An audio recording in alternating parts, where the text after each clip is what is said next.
Salve, salve pessoal, e aí, tudo suave com vocês? Tomara que sim, o apoio bolsonarista tá muito bom não. Operação Lavagado não para não, oxe, o bagulho continua a mais de 1000. E tá chegando a vez do líder, viu? O recebimento da denúncia é agora, dia 25.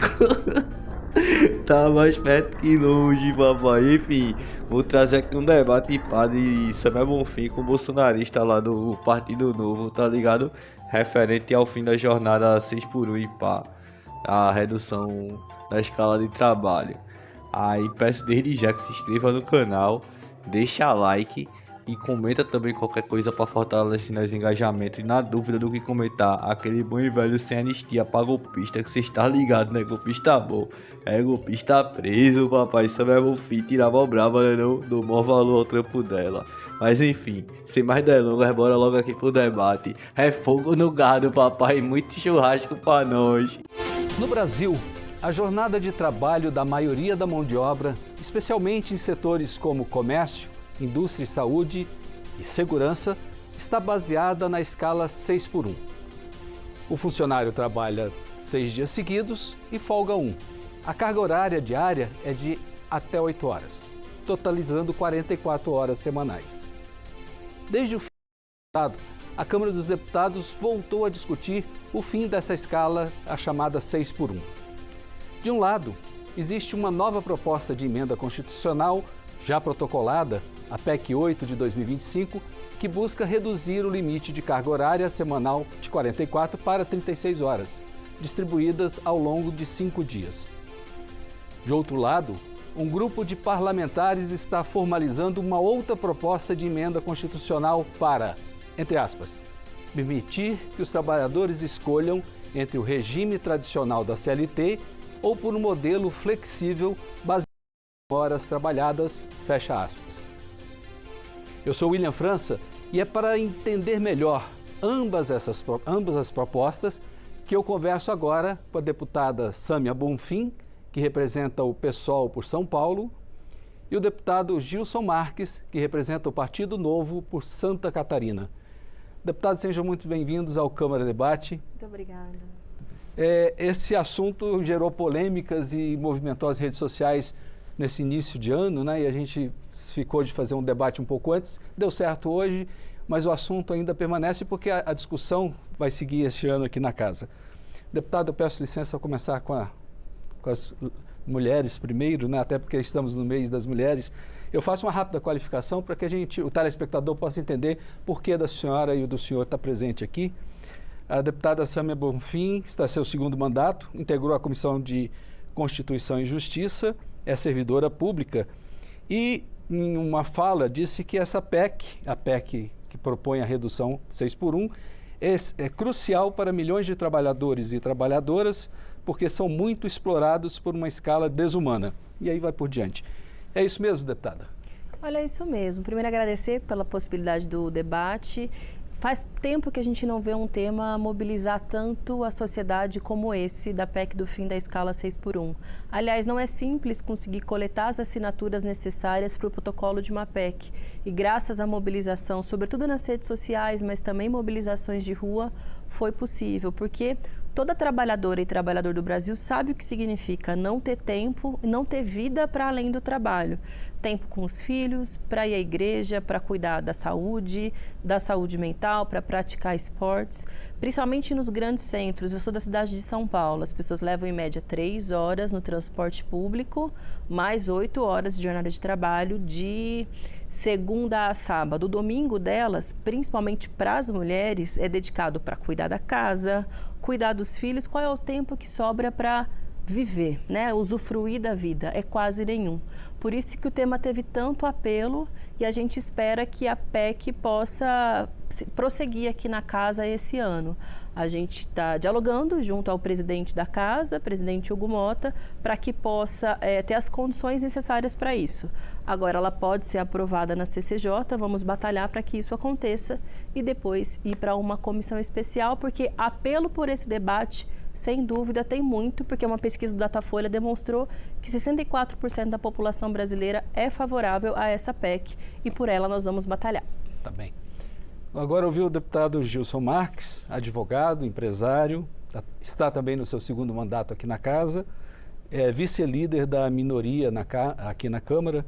E entre as falas do senhor, eu destaco que o senhor disse que a proposta que está sendo apresentada seria o fim do direito do trabalhador trabalhar mais do que 4 dias por semana e mais do que 8 horas, ainda que ele queira isso. O senhor defende uma escala mais ou menos livre. Por favor, explica para a gente o que é isso. Obrigado. Eu gosto sempre de voltar à Bíblia, aos escritos, porque muito se fala, muito se discute e acaba sendo repetido besteiras. E não é exatamente o que está escrito. E esse aqui é um texto muito simples, basta ler o que está escrito. A proposta da Erika Hilton, que é a PEC 8, diz o seguinte: a alteração proposta: duração do trabalho normal não superior a 8 horas diárias e 36 horas semanais.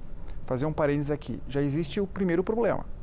4 vezes 8 é 32, não 36. Está errado o texto, ela não sabe fazer conta. Vírgula. Com jornada de trabalho de 4 dias por semana. 4 vezes 8, 32. Facultada a compensação de horários é a redução da jornada mediante acordo ou convenção coletiva de trabalho. Qual que é o problema dessa proposta? O problema é que você está proibindo as pessoas trabalharem além do 4º dia. A menos que tenha alguma convenção de pagamento de hora extra, porque hoje existe, além dessa proposta, o pagamento de hora extra. Então, por que não autorizar as pessoas a trabalhar? Os problemas que a Sâmia falou, são verdadeiros. É uma jornada exaustiva para muita gente, mas existem outras coisas exaustivas também. Pagar R$40 mil em média, que é o que cada trabalhador brasileiro pagou em 2024 para gastos do governo, para ter serviços gratuitos, é extremamente exaustivo. Para ter uma vida financeira saudável, tanto da família como do governo, as pessoas precisam pagar menos impostos, menos tributos, e não ao contrário na ideia de ter serviços públicos gratuitos, que isso não chega. Por que proibir as pessoas voluntariamente a trabalhar mais do que 4 dias? Essa é a pergunta que não quer calar. E 4 daria 32 horas. E aí eu fico pensando que isso dá mais ou menos 27% a menos de trabalho, de todo trabalhador, se acabar com a escala 6x1. E não... sim. Isso. E que, na verdade, essa proposta não acaba com a escala 6x1, acaba com a escala 5x2 também. Se reduzir 27% da carga de trabalho, não está escrito na proposta, mas alguns acham que as pessoas vão ganhar a mesma coisa. Só que se vão ganhar a mesma coisa, que isso não está escrito, apesar do TST e o STF já ter entendimento de que se existe redução da carga de trabalho, obviamente tem a redução proporcional do salário, do rendimento. Mas digamos que não tiver, essa diferença vai ser paga por quem? Essa reflexão precisa ser feita. E aí as consequências a gente pode falar mais adiante. Deputada, obviamente eu queria saber da senhora, do ponto de vista da senhora que defende a PEC proposta pela deputada Erika Hilton, uma avaliação do que o deputado Gilson falou, por favor. Bom, a primeira observação é que, a partir da fala do deputado Gilson, eu posso inferir que ele vai ser favorável à proposta que foi apresentada pelo governo de isenção do imposto de renda para aqueles que ganham até R$5 mil. Porque, de fato, a lógica tributária no Brasil, ela faz com que a maioria dos trabalhadores não veja a cor do dinheiro, porque fica diretamente depositado para pagar os tributos, sejam os tributos diretos ou seja aquele através do consumo, porque hoje a carga tributária recai principalmente sobre isso. Isso é um outro programa. Isso é um outro programa, isso também é uma forma de aliviar a vida do trabalhador. Eu imagino que nós vamos contar com o apoio do deputado Gilson. Mas no que diz respeito à PEC, tem um aspecto financeiro que o deputado não levanta, que eu acho que é importante que seja colocado. Entre 2023 e 2024, houve um aumento de 64% de trabalhadores em regime de CLT que se afastaram por questões de saúde mental. Foi um dado que saiu recentemente que chocou a sociedade brasileira. E muitos psiquiatras, psicólogos analisaram o motivo disso, que justamente é devido à jornada extenuante de trabalho. O impacto que isso tem para o INSS é incalculável.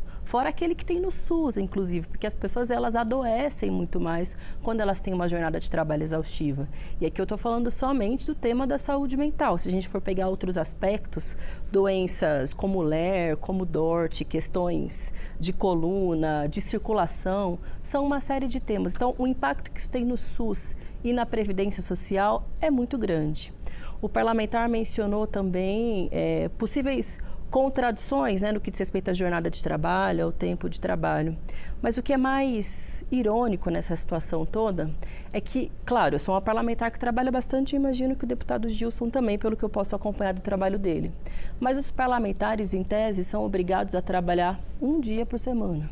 Fazem uma escala 1/6, portanto, porque o único dia obrigatório para estar presencialmente no plenário é às quartas-feiras, a partir da última resolução expedida pela mesa diretora. E se negam a votar a favor de uma escala que seja contrário a 6/1 para o restante dos trabalhadores brasileiros. Me parece um pouco irônico e cruel da parte do parlamento. Eu não estou aqui para defender ninguém, mas eu só queria esclarecer, porque senão fica parecendo para o telespectador que vocês só vêm um dia por semana. Um dia no plenário, mas tem as comissões, existe uma série de outras atividades, inclusive fora da Câmara, né? Porque quem é parlamentar, a gente acompanha a rotina de vocês, são parlamentares 24 horas praticamente, fim de semana, tem sempre alguém, algum evento. Então, assim, só claro, cuidado para não parecer não que só trabalha na quarta-feira. Claro, eu, por exemplo, não sou uma parlamentar que trabalha somente na quarta-feira, mas obrigatoriamente, como bater ponto, como é a realidade da maioria dos trabalhadores, é somente na quarta. O resto é uma jornada opcional, que eu opto por fazer porque eu acho uma necessidade diante da população brasileira. Mas isso não é uma realidade para a maioria, infelizmente. O deputado Gilson, o senhor concorda com a deputada de que essa melhoria, ou essa redução de cargas, ela pode ter um impacto positivo nas contas, tanto da Previdência quanto do SUS, ou a conta não é por aí? Primeiro, existe um problema de conceito. A deputada Sâmia falou o seguinte, de que ela trabalha todos os dias, e eu acredito. Acho que ela trabalha 7 vezes por semana, e eu também. Acontece que a regra proíbe isso. A regra diz que você só pode trabalhar 4 vezes. Então, você é a favor dela, eu e qualquer pessoa, usando o mesmo exemplo dela, de que você não pode, mesmo que queira, trabalhar mais do que 4 vezes por semana? Pois é isso que está escrito. Duração de trabalho normal não superior a 8 horas diárias e 36 horas semanais, vírgula, com jornada de trabalho de 4 dias por semana. Nós estamos proibindo. Quando você é obrigado a fazer ou não fazer alguma coisa, não é um direito, é um dever. Quando você não pode recusar, não é um direito, é um dever. O filósofo Hume já dizia isso. Então, nós estamos dizendo aqui que nós vamos obrigar os empregados a trabalhar somente 4 horas, mesmo que eles queiram trabalhar mais. Ponto. Independente de quem seja. Segundo ponto, o impacto do trabalho é óbvio que ele existe. O meu sogro dizia que trabalhar não matava ninguém. E trabalhava o resto todo dia e acabou morrendo cedo. Mas, na verdade, tem muita gente que trabalha porque gosta, mas não é porque gosta que faz bem. Senão, cheirar cocaína também faria a pessoa viver mais, porque para aqueles isso é prazeroso. O fato é que a consequência de não trabalho também existe e é ruim. A consequência dessa lei, caso aprovada, é, por exemplo, o desemprego. Porque 80% dos nossos negócios do Brasil, eles são pequenos e médios. Então, se eu tenho uma garapeira e tenho 2 funcionários e cada um deles só vai poder trabalhar 4 dias, eu vou ter que contratar mais um. Ou eu vou ter que fechar o negócio. Certo? O preço da garapa vai subir, vai ter desemprego. Essas são as consequências.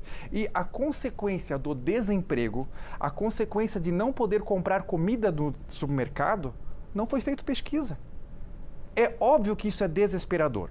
O trabalho exaustivo, ele é ruim.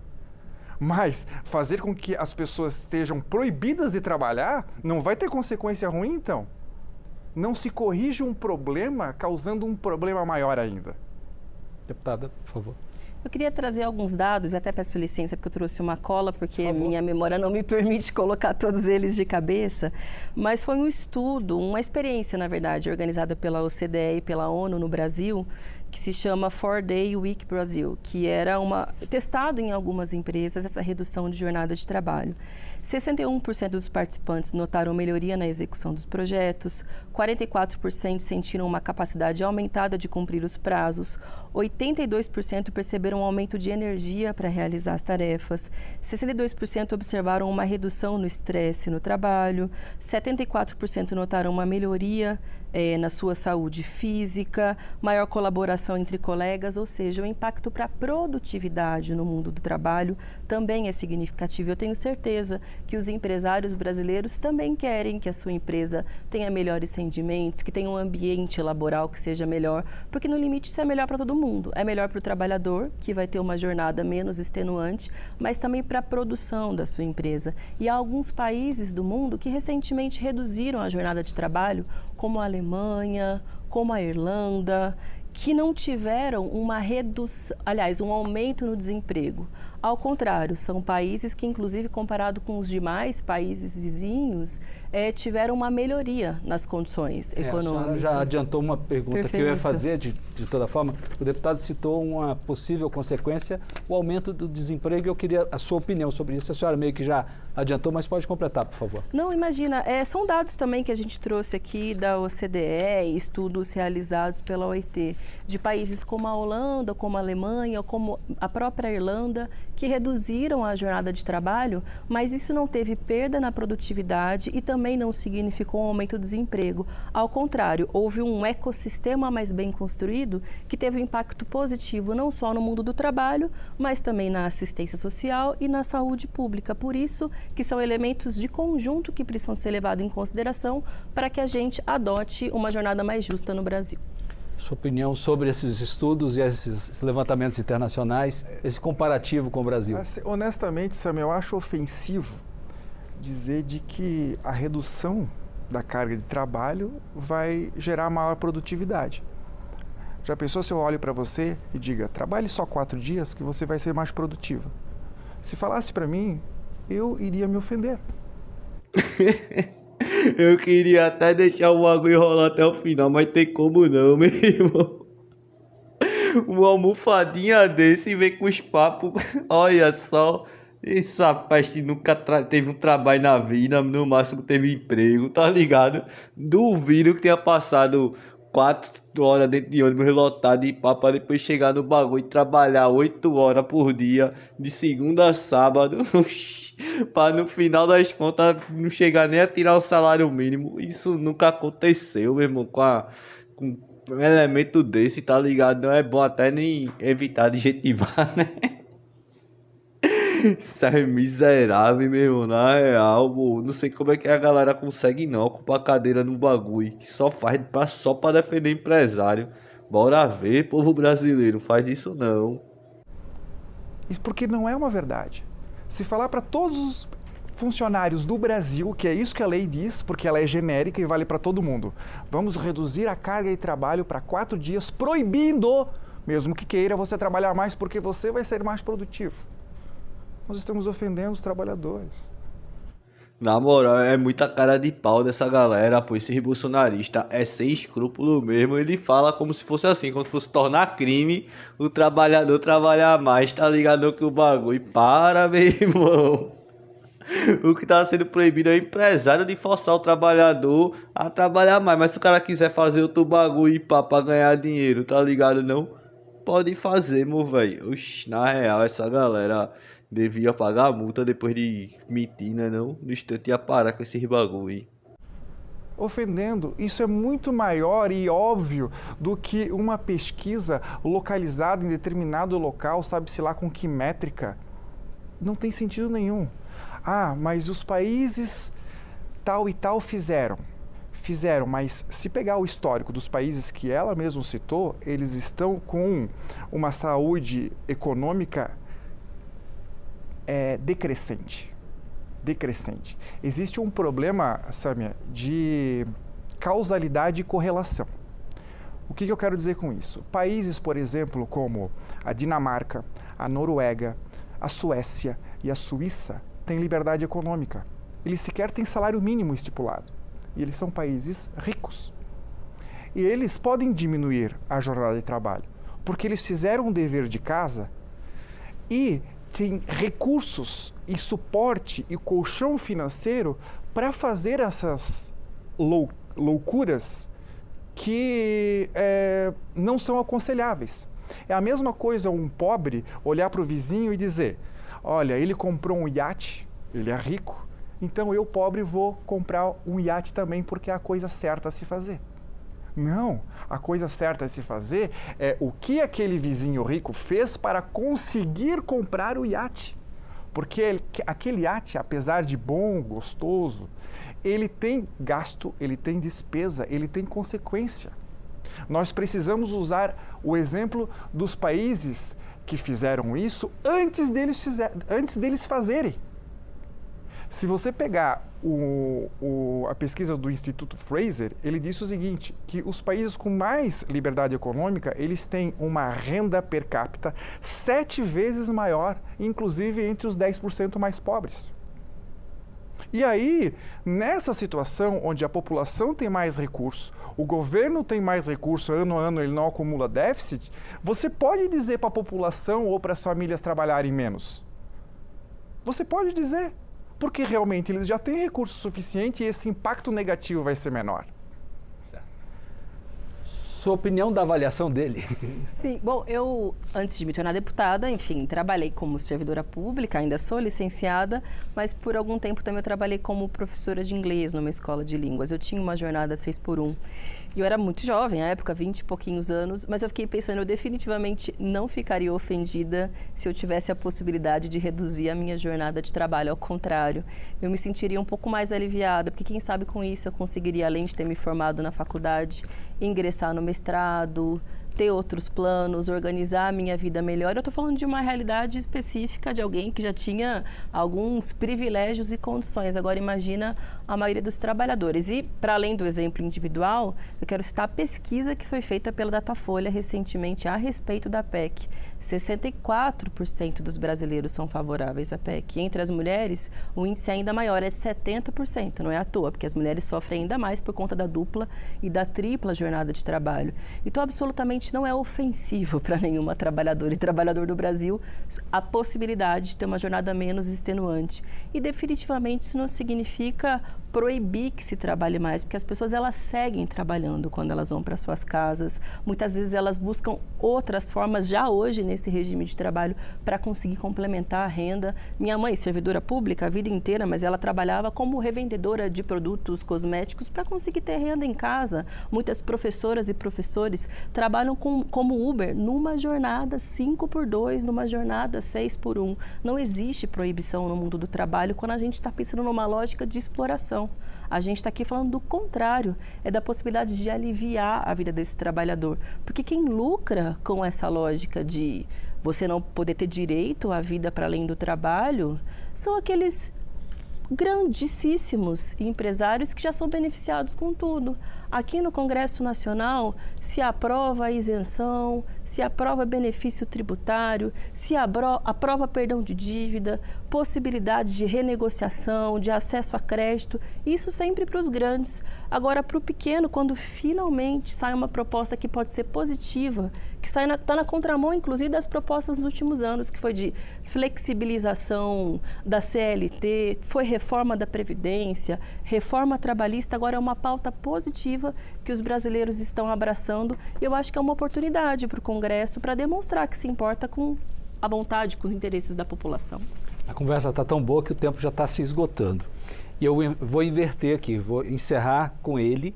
Então, antes, eu queria saber das considerações da senhora, finais, qual é o próximo passo para que essa proposta, de fato, avance aqui dentro? Ou ela vai ficar só dentro de um sistema e registrada, mas não vai sair do lugar? Qual é a sua avaliação, por favor? Olha, a gente sabe que não é fácil que essa PEC tramite na casa. Tem muitos interesses e muito lobby do setor empresarial para que ela não vá adiante. Mas o caminho agora é o seguinte, ela precisa passar pela CCJ, ter a aprovação nesse colegiado para depois ser instalada uma comissão especial, porque um texto de uma PEC, ele sofre alterações de acordo com a sua tramitação, com os acordos possíveis de serem construídos.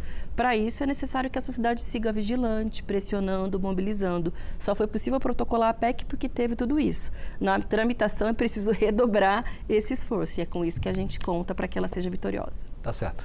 Agradeço a senhora. Te agradeço. Deputado, suas considerações finais.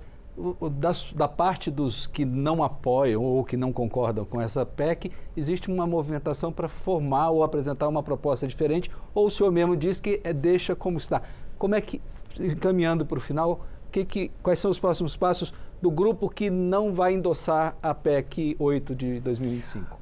Na verdade, eu até gostei da última fala, porque apesar dela apoiar, a deputada Sâmia sugere que ela não vá funcionar ou que ela seja desrespeitada, porque ela sugeriu que haja mais trabalho fora do que é permitido, que será permitido só 4 horas. Aliás, perdão, só 4 dias. Aliás, se ela não se sente ofendida, então só trabalhe 4 dias, que é o que a PEC irá proibir além dos 4 dias. É interessante isso. Pois é, o outro pode trabalhar, o outro pode trabalhar, o outro está proibido de trabalhar, você não quer ser proibida de trabalhar. Se você já trabalhou CLT, Eu trabalhei a vida inteira, mais do que 12 horas por dia, e querendo, e voluntário. Mas enfim, o fato é que a nova proposta, ela é melhor. Por quê? Porque ela voluntariamente autoriza o empregado e o empregador estipular a carga horária. E essa carga horária será paga. O que não dá é para proibir as pessoas trabalharem caso queira, e você tem uma farmácia pequena de bairro que tem 1 ou 2 funcionários e que vai ter que contratar 3 ou 4 e vai subir o preço do remédio. E a pessoa querendo trabalhar, vai acontecer o que a Sâmia disse e é verdade. Ela só vai poder trabalhar 4 dias de CLT, porque a lei que os políticos fizeram aqui em Brasília proibiu ela de trabalhar. Ela vai ter que pegar o carro e sabe o quê? Trabalhar exaustivamente nos outros 3 dias por semana. De Uber, de cabeleireiro, fazendo bolacha em casa, lavando roupa para fora, sendo mãe no final de semana. Não vai mudar em nada. O único problema é que vai causar para ela um espírito de vida ou morte, de sair à caça de mais dinheiro, porque obviamente 4 dias não vai ser o suficiente para sustentar a família. Espero que a gente consiga coletar a assinatura dessa PEC que ainda não foi protocolada para seguir os mesmos trâmites da outra, que é a PEC 8. Será que é a tréplica? Não, é que, na verdade, eles consideram que hoje, nessa jornada, as pessoas elas já precisam trabalhar mais para completar a renda. Então, a gente está falando de uma escala de hoje que é 6 por 1, 8 horas por dia, para muita gente significa 12, 14 horas por dia. E aqui é a redução da jornada sem a redução do salário. Por isso ela é benéfica, ela não é uma ofensa para o trabalhador, ela é uma possibilidade de respiro. Esse pequeno embate entre vocês vai se reproduzir nas comissões, certamente, e fica desde já o convite para o retorno dos senhores num momento adiante que essa PEC esteja avançada, ou essa, ou aquela, ou ambas. A gente não sabe ainda, né, o destino aqui, como vai se decorrer, o parlamento vai tomar. Fiquem convidados para retornar, mas hoje a gente tem que encerrar o programa agora. Agradeço a participação dos senhores. Eu conversei com a deputada Sâmia Bonfim, do PSOL de São Paulo, e com o deputado Gilson Marques, do PL de Santa Catarina, no Câmara Debate, que tratou da proposta que pode reduzir ou não a jornada de trabalho adotada no país. Ei, meu irmão, na real, ó a cara do elemento. Isso aí aguentar, meu irmão, 6 vezes por semana, tá pegando um ônibus lotado, passando 3, 4 horas dentro do busão. E não, meu irmão. E além disso, ainda tem que trabalhar 8 horas, o cheque não ia mesmo. Oxe, eu queria ver esse bicho fazer isso aí 1 mês, só 1 mês. No instante de aprender a virar gente, meu irmão, na real, pô, essa galera bolsonarista é muito ridícula. Tem que parar, meu velho, o povo assim, pra trabalhador, tem que parar de votar nos caras desse, que se não votar esses caras também não chega lá não, meu velho, pra tá atrapalhando a nossa vida. Enfim, eu vou encerrar já o vídeo por aqui. Por favor, na humildade, se inscreve no canal, Deixa like, comenta também qualquer coisa pra fortalecer o engajamento. Na dúvida do que comentar, aquele bom e velho sem anistia pra golpista que você está ligado, né? Golpista bom, é golpista preso e sem saidinha. E esse ano, oxe, é muito churrasco pra nós, meu irmão, com a Operação Lava Gado, fogo no gado, papai. Inscreva-se, curta e compartilhe. E se possível, manda um Pix. Estou precisando muito e só o Bolsonaro que não precisa recebeu. Até a próxima!